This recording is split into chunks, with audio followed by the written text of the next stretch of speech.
గోరింటాకు ఎర్రగా పండుతుందని పేరున్న బ్రాండ్ కోన్ కొంటున్నారా? మీరు కొంటున్నది ఒరిజినల్ కంపెనీ ప్రోడక్టేనా లేక నకిలీనా? కేటుగాళ్లు అసలేదో నకిలీ ఏదో గుర్తించకుండా మాయాజాలం ప్రదర్శిస్తున్నారు. నకిలీ మెహందీ వాడితే చర్మ రోగాలు వస్తాయని నిపుణులు హెచ్చరిస్తున్నారు. కాదేది నకిలీకి అనర్హమన్నట్లుగా మార్కెట్లో ప్రతి వస్తువును నకిలీ చేస్తున్నారు కేటుగాళ్లు.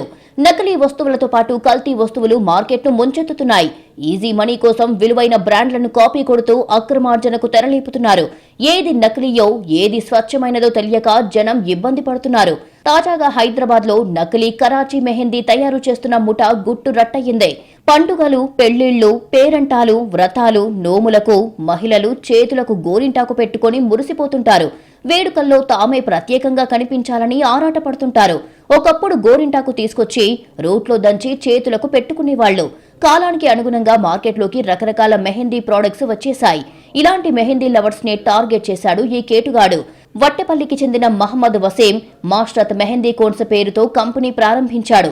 ఇందుకోసం అనుమతులు కూడా తీసుకున్నాడు. కానీ అతడి ప్రాడక్టుకు మార్కెట్లో పెద్దగా ఆదరణ లభించలేదు. ఏం చెయ్యాలా అని ఆలోచిస్తున్న అతడికే హాట్ కేకుల్లా అమ్ముడవుతున్న కరాచీ మెహందీ కోన్స్ పై అతడి దృష్టి పడిందే. తన ఉత్పత్తులను కరాచీ మెహందీ కోన్స్ గా మార్చాలి అనుకున్నాడు.